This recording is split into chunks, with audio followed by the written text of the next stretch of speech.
Welcome to Dr. Cush's Exotic Drinks. I'm, of course, Dr. Cush, along with my barback Kyle. I'm not a real doctor, but I did spend almost 2 decades running some of LA's best bars. After years of teaching classes and training bartenders, I want to demystify the cocktail world for you. Let's try a few new things as I open up my bar to everybody. Belly up, chat, and let's have a drink.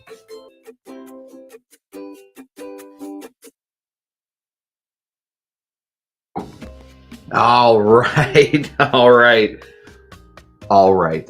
Everybody, welcome to Dr. Cush's Exotic Drinks. I am Dr. Cush.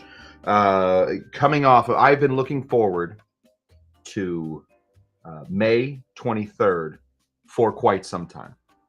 It meant the end of my travels for at least a little bit. I am now back to the bar for a regular clip. I had to run to get this one in.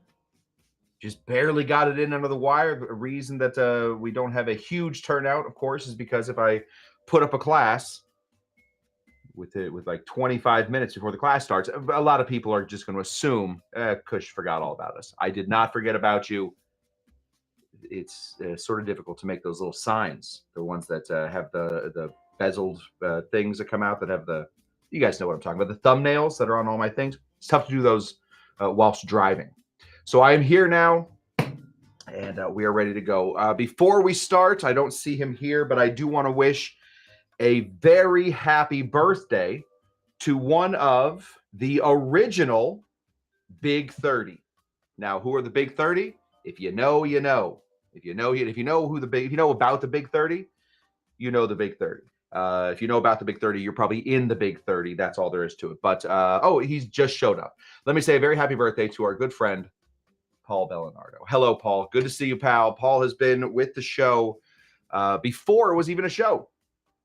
Paul was with the show when I was just sort of talking at bachelorette parties inside of bars that thought, oh, we'll go do a mixology class. And instead, it was a big bearded guy telling them the history of the Mai Tai for an hour, giving them a couple drinks, but that's not what bachelorette parties wanted. And Paul was always there to hang out and drink along with me. It was tough to get through some of those things. So I do want to wish a very, very happy birthday to our good friend, Paul Belenardo. Happy birthday to you, pal. I'd also like to wish a happy birthday to my father-in-law, my cousin, and this guy, Christian, that I once worked with. I don't know what everybody was doing 9 months before May 23rd, but it's a very sexy day, I think. It's a very, very sexy day. So congratulations to all of your parents for whatever happened 9 months before today. Okay, what are we doing? Well, when I think about Paul, and I think about Paul as much as I need to think about Paul, the amount that I think about Paul is the exact amount of time that I need to think about Paul, whatever that means to you. When I think about Paul, I always think, oh, he doesn't like vodka. I know that. That was my fault. He also not a big fan of things that are too juicy, too fruity, too sweet, and not strong enough. So what did I do? Well, I went on a hunt. I wanted to find a cocktail that Paul might like today, maybe one that he hasn't tried yet. So why not put a little spin on one that he might have tried? We are making a cocktail from a little bar called Amor y Amargo. It is a New York thing. You've been to New York. You've probably heard of some of the big cocktail bars out there. Death & Co., the Blind Rabbits. Sorry, the Dead Rabbit. Not the Blind Rabbit. The Dead Rabbit. Amor y Amargo shows up high up there. PDT shows up way high up there. But the Amor y Amargo really sort of credited with bringing us sort of a revival of Amaro. sort of, people have been using Amaro, Amari for many, many centuries, but these guys over at Amor Amargo, they decided, hey, we're going to do a whole bar based on that. Well, this is one of their cocktails. It's called the Waterproof Watch. Unfortunately, because I am just getting back in to this whole thing, I was unable to find any Amaro Montenegro. So instead, I'm going to go big bucks, baby. Let's get it down here. Big old buckaroos. We're going to sort of double the price on that. And we're going to go with Amaro Nonino. Nonino. This, obviously, every single Amaro is different, but some can be substituted in and out. Anyway, that's the thesis for the day. Before we get into the cocktail, though, let me say hello to the people. Here is Espen coming from Gobble Gobble, Turkey. He is the moose coming from Turkey. Hopefully, he's on his way back to Wales, and eventually he will show up. Can I do one more? Can I do one more? What's another country that's named after an animal? I don't know. Turkey and Wales. Those are the two I know. Anyway, hopefully there's one more animal in his immediate future for Moose. Good to see you, pal. Hopefully you are partying exactly as hard as you need to in Turkey. Don't know much about Turkey. Here's DC Debbie Clark, winner of the 2023 Kush Tucky Derby. She is a legacy winner of the Kush Tucky Derby. It's good to see you, DC Debbie Clark. We got Tiki Tom Hubbard. He's got some friends out there traveling in Turkey as well. Clearly, Turkey, the place to be. Gobble, gobble. I think once Espen got out there, once the moose was loose in Turkey, I think it was time to have that little party. Here's Shawnee P, Shawnee Panabaker, ready to go. I think. I don't know. He's on the road, so I guess he is technically going somewhere. He'll be listening along. Please. Oh, please, oh, please, oh, please. I think I have the sound effect for that. 1 second.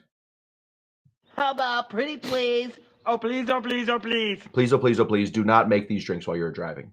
Do not drink these drinks while you're driving. Don't drink while you drive, please. That's a PSA from old Kush Tender. Here's April DeBoy. Cheers to you. Always a pleasure, April DeBoy. Both of the boys are great, but come on. If we had to choose one, pick an April. I've met either one. They both seem lovely. It seemed like a lovely couple. Here's Paul. Gracias a ti, mi amigo. Here's Glenn with a big old happy birthday to you. Thanks to everybody. Happy birthday from all the people. Cheers to you, Cocktail Lulu. Good to see you. Who else we got? Richie the Whiff with a happy birthday to Paul. Nice, nice, nice. Paul Belenardo seems excited about this waterproof watch. Hopefully it's up to his liking. Seems nice. He might not have every ingredient, but we'll be able to sort of switch some stuff in and out. Glenn is asking for a gin and tonic.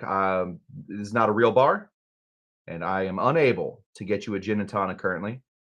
Unfortunately, you will have to get your own gin and tonic. That's that. Oh, gosh. Howdy from our good friends, Dougie G. He's picking up his father. Is he picking up my dad? I assume that you're picking up your own dad. Let me just ask real quick. Glenn, where are you? I have to know. That's my dad. Hopefully you're not picking up my dad. Or if you are, I think Orange County is very nice. You guys should check that out. Thirsty Thursday, says Susan Lang. She is ready for a Thirsty Thursdays. Are the husbands still celebrating? I think they are. Yeah, the husbands are still celebrating. I have been on the road for too long currently, so I have not been able to send out their presents, their prizes. I do have prizes for them, but they've also asked to split those with Shawnee Panabaker, and we will do that. Okay, just checking real quick then. Glenn says he's in Indiana. Douglas, where are you? So you're at LAX. Okay, so you're not picking Glenn up at the Indiana airport. Okay, so you're picking up your own dad, and that, I think, is great. Let me tell you a story about a man named Souther. A guy named Souther. Sother. I really feel like we don't even need to know his last name. Because with a name like Souther, you should just go by that. With a name like Kush, come on. It's not my real name, but people know who you say Kush. They know they have a good idea who they're talking about. It could be any one of my cousins, brothers, dads, grandpas, second cousins, etc. But for the most part, they know it's me. Man named Souther works at a place called Amor y Amargo, and he decides, hey, we don't have enough drinks on the menu. We're going to put a new drink on the menu. It's not a great story. A lot of these cocktails don't have great stories, so my patter it can run a little flat. Anyway, what he does is he finds a great sort of a formula.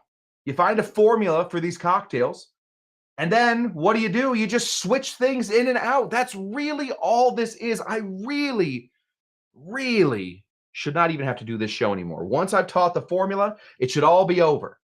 We should just know how to make everything. Unfortunately, we do have small techniques that I'm going to be tweaking for the rest of my life. We're going to be making a cocktail by a guy named Souther called the Waterproof Watch. Now, ours is going to be the mostly waterproof watch because I don't have one of the ingredients, but we are going to be switching that one in and that one out. Luckily, I had the hard to find ingredient. And if you don't have the hard to find ingredient, don't worry. I will also give you suggestions for that. Now, we can do this one of two ways. You can either make this one in glass. That looks like this. Let's put this right here. That's the spinning part. I don't think you guys can tell, but right here on the bar, there is just a little point that sticks up, and it's perfect for spinning glassware. I just started the show over. Start spinning glassware, and the show starts over. Let's go to under music and stop it. Great. We get that little spinnerooski there. That's the perfect place. Or else we can, instead of making this in glass, we can make this over here. Now, I kind of think this is nice and elegant, so we are going to make it here. But if you don't want to dirty 2 glasses to make one cocktail, that's fine. If you are going to be making 2 of these, let's say you have a friend. I assume you guys all seem like nice people. I assume you have some friends. If you're gonna have some friends over to make these, nice to have it in one of these. So I do not have a friend tonight. In fact, you'll notice Kyle is not here. This show was so very last minute. I gave Kyle the night off. So he spent a lot of time in his crate recently after throwing that gargantuan party that almost got our liquor license cut off. But then we turned out, you guys remember the story, we don't need a liquor license. So it actually saved us thousands and thousands of dollars. I kept him in his crate for a little bit, and then we let him out. And now he is sort of running around doing his thing. Oh, we're going to make a cocktail in here. What kind of cocktail is this like? Well, let me tell you what it's like. It's kind of like a Negroni, which means it's kind of like a lot of great cocktails. Really, in the end, all we're trying to do is find a bitter element to add to it, a sweet element to add to it, usually a fortified wine or an Amaro. And then there is some booze. Tonight's booze is going to be gin. Why not? Nice and easy. Flavored vodka. It's just juniper flavored vodka. Let me say hello real quick to our bleeding heart, Bon. No, poor Kyle. Kyle is out having the time of his life tonight. So he likes his crate. He came with a crate, and I do think it's important that we, that's his happy place. So he's all good there. And let me say hello real quick to the low carb cocktail guy. I have no idea what the carb count on this is, but I assume by the end of this show, the low-carb cocktail guy will give us a hint. Or else, probably better for him, he should redo this cocktail and then do his whole thing. And then there's 2 shows about the cocktail called the Waterproof Watch. Anyway, okay, we're going to go ahead and grab some of this gin. This is from DC Debbie Clark, winner of the 2023 Kush-Tucky Derby. We need 1.5 ounces of gin. Normally, you want to put in the most expensive ingredient first. Sorry, let me do that again. Normally, you want to put in the most expensive ingredient last. That way, if you make a mistake, you don't have to pour out all the stuff. In this case, almost everything in here is way too expensive to be put into a cocktail. So don't worry about that. Just go ahead and don't make a mistake. Really focus in on this. Don't make a mistake. Maybe have this as like your first, maybe second drink of the night. Don't make this your 12th or 15th drink of the night. because you will make a mistake. There's just no way to do it. So 1.5 ounces of a dry London gin.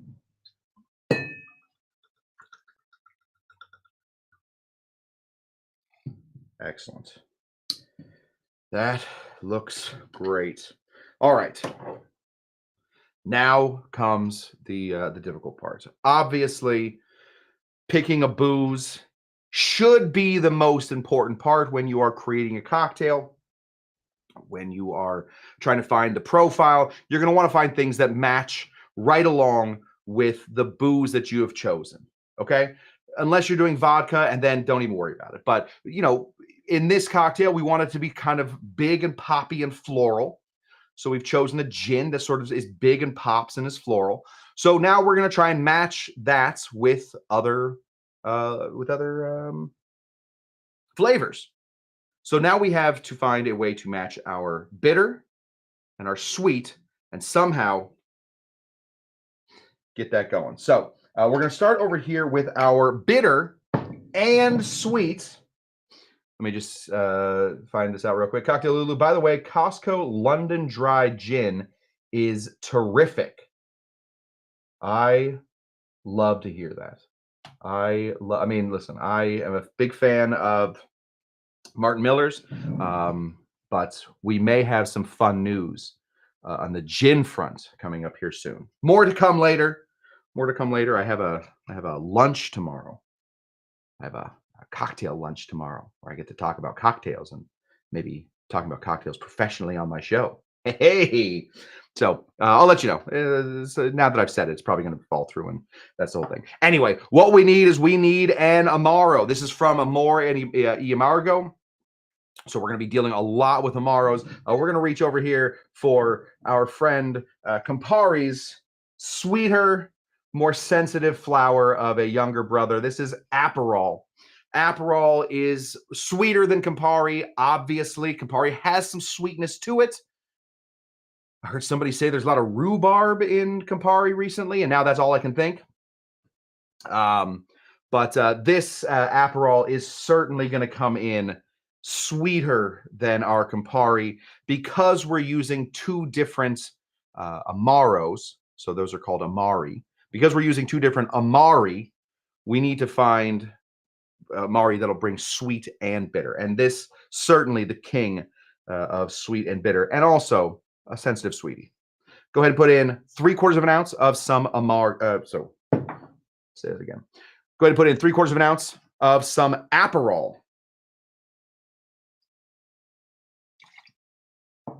Excellent. Now, this cocktail originally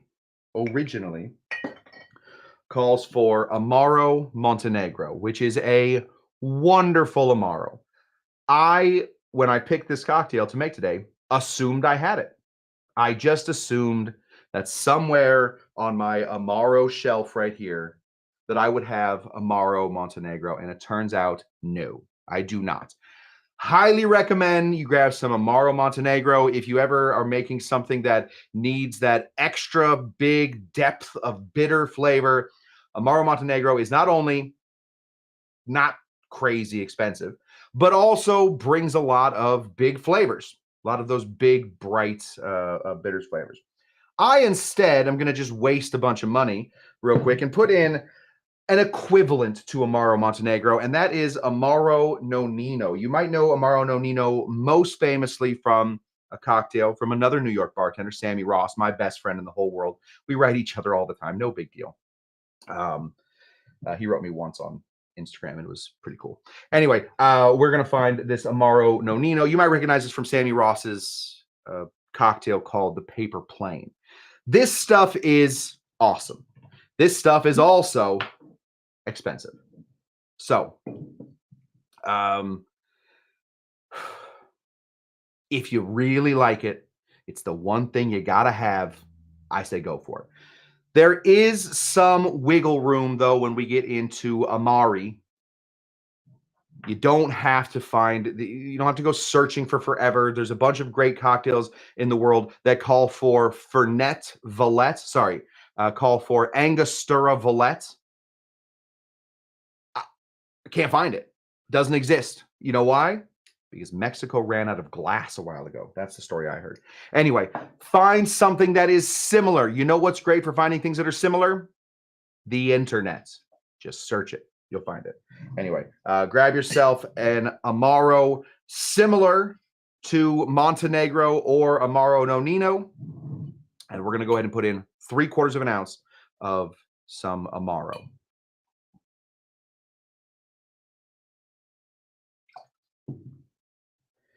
This is why I did not call it the waterproof wristwatch. I called it the mostly waterproof wristwatch, which technically does not count as a waterproof wristwatch. If it's mostly waterproof, it is not waterproof. Same thing, and my wife wants to murder me every time I say this. You cannot be the most unique thing in the world.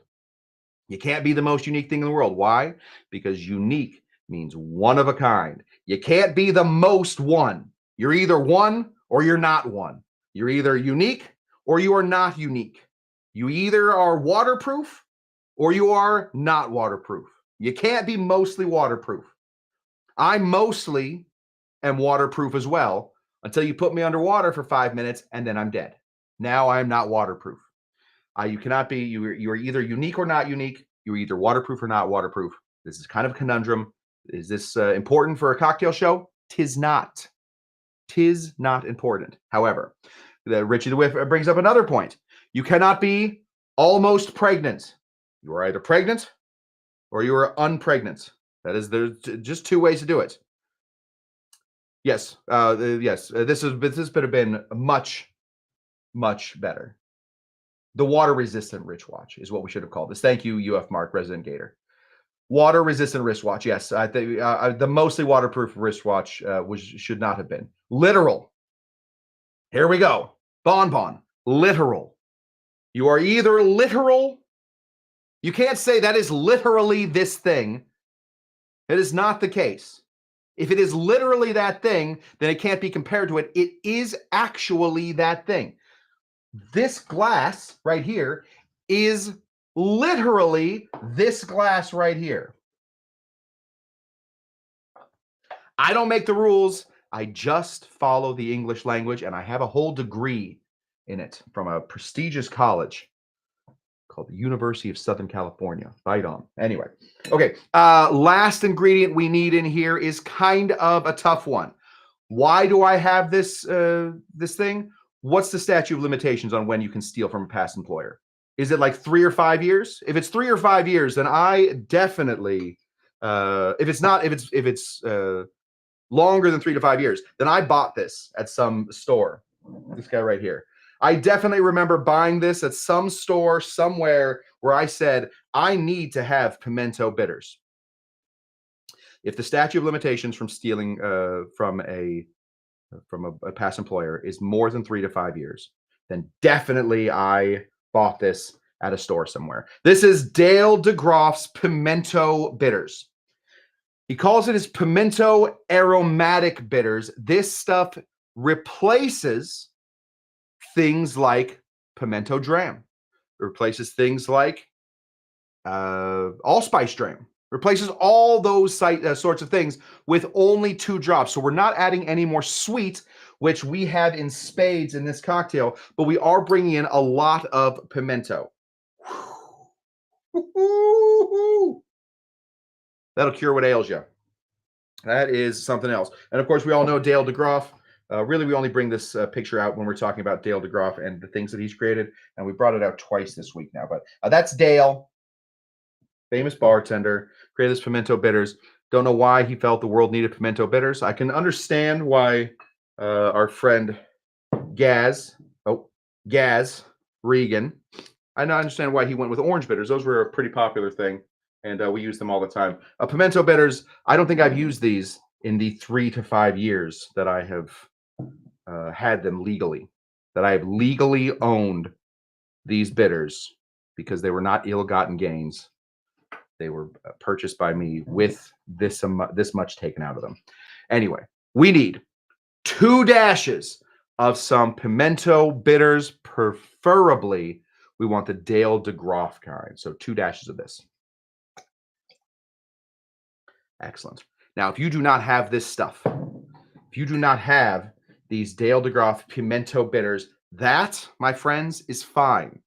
If you do have anything else that says pimento on it or allspice on it, you're just going to want to put a few drops of that in just to give yourself that pimento flavor, that pimento stuff. Dale Martin over here says, yes, he is Dale Deggroff. This is a tough situation to find myself in because it does say Dale's name right there over on YouTube, but he is also claiming he is Dale Deggroff. I know Dale Martin well. I've met Dale Deggroff, and now I'm starting to think have I ever met them in the same place. I don't believe I have. I have no proof whether Dale Martin is Dale Deggroff. Make your own decisions. I'm not here to influence you either way. Maybe Dale Martin is Dale Deggroff. When we make ice, when we make this beautiful clear ice, we often have pieces that go awry, pieces that end up with large holes in the side of them, like this one right here. Looks like somebody hit a golf ball into it. Okay, well, we're not going to serve a drink with a golf ball basically shot through the piece of our ice and all this cloudiness and garbage. We can see where all the air bubbles sort of found their way into this thing right here. And, you know, it's clear over here because that's where we had freedom to freeze, but then it started to freeze inside and we got all these goofy air bubbles. We're not going to serve a drink like that. But if we're just going to stir a drink, we don't need to throw out all this good ice. So we're going to take this beautiful little piece of ice. We're going to throw this in here. It is the Isle of Misfit ice that we have received this one from. We're going to dip our spoon all the way down here, and we're going to give this a nice, easy stir. Now, when we stir, we want to hold it in here like this. Find your ring up here. We want to go a little higher than our ring, and we want to pull with our ring finger, and we want to push. Well, let's do the other way. We want to pull with our middle finger, and we want to push with our ring finger. A nice and easy grip. We can see that what we're doing is making this ice incredibly dizzy. The more dizzy it gets, the more of the water it throws up. So we don't want to make it too dizzy, but also that water that it's throwing up right now is going to be nice and chilly.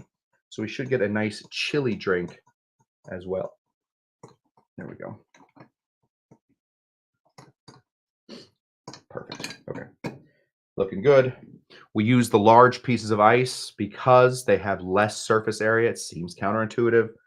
I say this all the time. Seems counterintuitive, but the bigger the piece of ice, the more chilling power it has, the less melting points it has, the less watery your drink's going to get, the more cold you're going to get with less water. That's what we're looking for. Okay, I do have some nice pieces of ice in here as well. Take my tongs back here. Grab this one. Drop her in here. Drop her in here. Excellent. And normally we'd like to let those temper for a little bit. This is one of those internet shows. So I don't have 1,000 hours to let this thing temper. You don't really need 1,000 hours. Maybe just, 5 minutes. But in a 30-minute show where I make one cocktail, waiting 5 minutes for the ice to temper it's a lot. So we're just going to go ahead and pour our drink over this beautiful piece of not tempered ice. So we should see some cracking.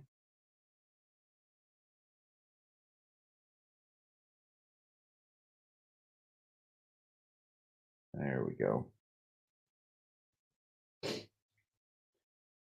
Now, what's kind of great about any cocktail that you put, dang, do I not have, Kyle's not here and I don't have a knife. This is going to be a tragedy. Okay. We're going to have to improvise, guys, real quick. Oh, is that a knife? That's a knife. Okay.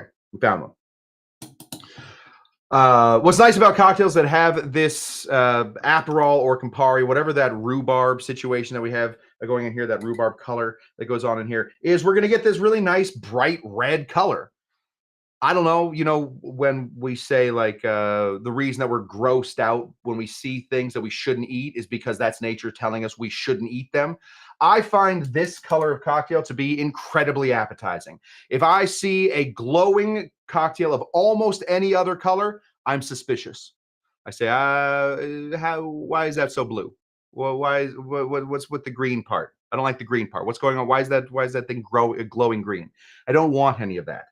When I see this glowing red cocktail, I immediately say, yummy, yummy, in my tummy. Thank you very much.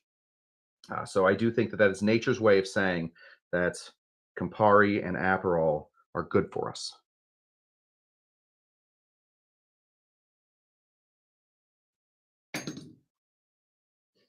I don't know nature. I don't know nature even a little bit. We took one of these guys. This is an orange peel. We're just going to give it a little bit of a zest over here. We're going to give that a stir right there. Throw that in, and we are spectacular.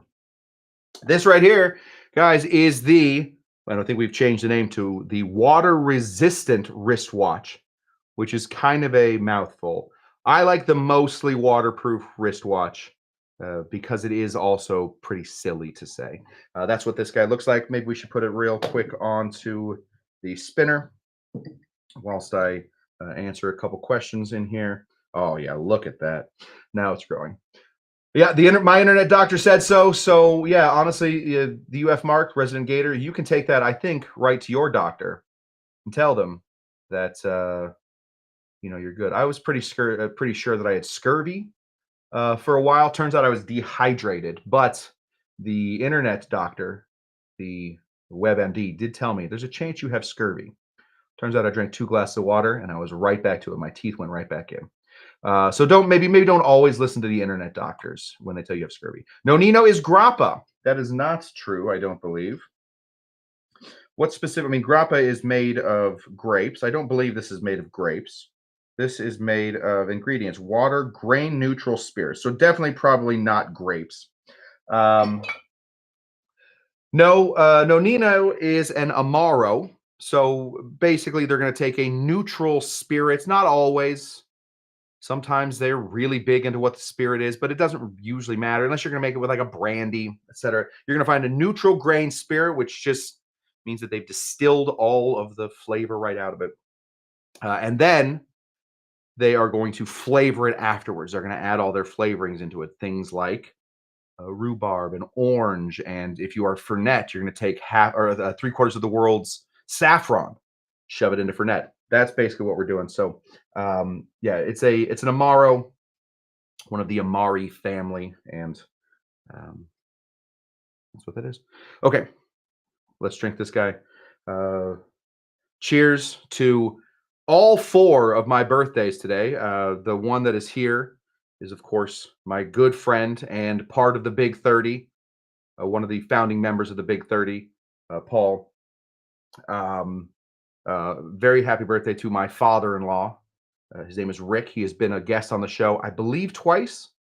I think he's been a guest on the show twice. Very happy birthday to my cousin, Cameron, who somehow in a family full of very dark-haired people. We all kind of look like we are barbarians. Bright red hair. So happy birthday to my red-headed cousin, Cameron, and of course to Christian, my one other Phoenix Suns fan from the bars. Cheers to all of you. May in 9 months we have a bunch more babies. Cheers.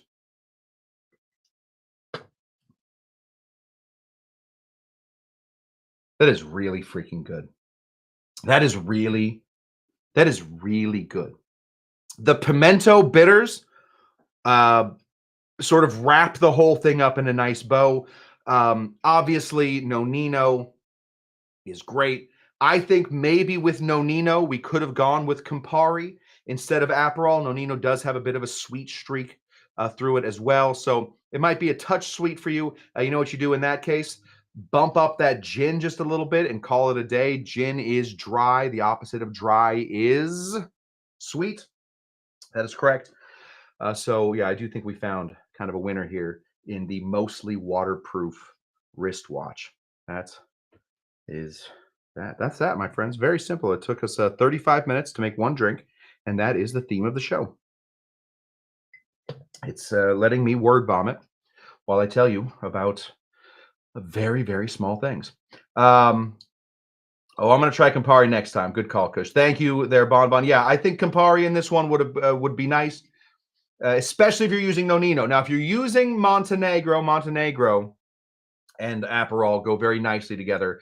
Nonino and Aperol go well together, but you can always find a little bit of room, a little wiggle room for decreasing that sweetness. So that's my thought on that. Okay, we have done it. Like I said, everybody, I have finished my travels for at least a little bit. So we are back on a, let me just, before I say that, can I just check my schedule while you guys are sitting there? I really should think about this before we start the show, but never have. And spoiler alert, never will. Okay, Tuesday. Yes. Okay, Tuesday, Tiki Tuesday, we are in. Thursday, next week, we are in. Saturday, we are in. Okay. It won't be until the next Tuesday that we will not have a Tiki Tuesday, but we're going to figure it all out. We are back here on Saturday, though. Definitely Saturday, the return to the bar for at least a little bit of time. No more travel shows for a little bit. I really hope. And that is what I got for you guys. Bonbon says no crack. That's exactly right. Yeah, honestly, this ice that I've made is so strong. It had no cracks on it. Remember to like and subscribe and share and comment on all of this stuff. If you have a friend that you think might like Dr. Kush's exotic drinks stuff, well, you're being a jerk if you're not sharing it with them.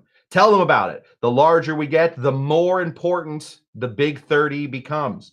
The Big 30 are people whose names I know now. If I know your name now, you're in the Big 30. Don't know if there's 30 people in there. I just assume there's around 30 people in there. If I know who your name is right now, you're in the Big 30. I will make a list, the Big 30. And then if you bring more people in, well, they're not part of the Big 30. And now you're in the elite. And that's what we want. And hopefully we'll get you into the 1%. Maybe. I don't know. Okay, that's it, guys. What do we always say here? Please save your questions until I'm through. Save your question until I'm through. I'm already talking. And then we also... Are you Dr. Jinga Janga? We follow that up with a question, which is, of course, are you Dr. Jinga Janga? And then we immediately say... Bye! The Pee-wee board, I think, is my favorite one. Pee-wee basically just said everything. I know you are, but what am I? Okay, bye. Bye!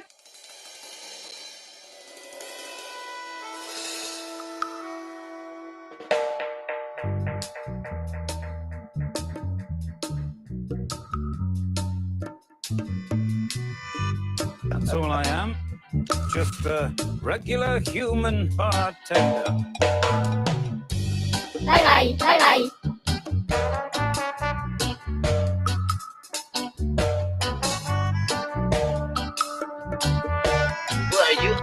How are you today?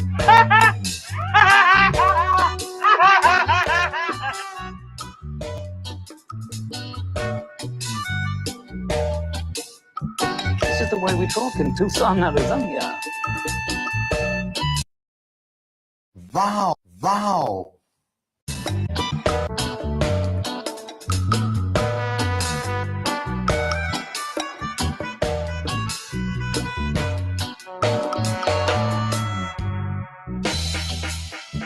Have a drink with us. Have a drink with us. How about that drink? How about that drink? It's a fruit cocktail in heavy syrup.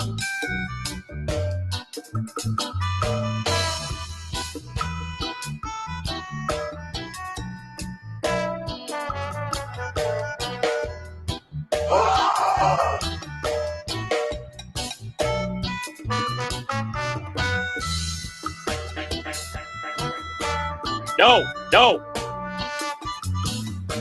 We don't know in this country. We don't know. I don't know what to do. I don't know. But that's not what we're talking about.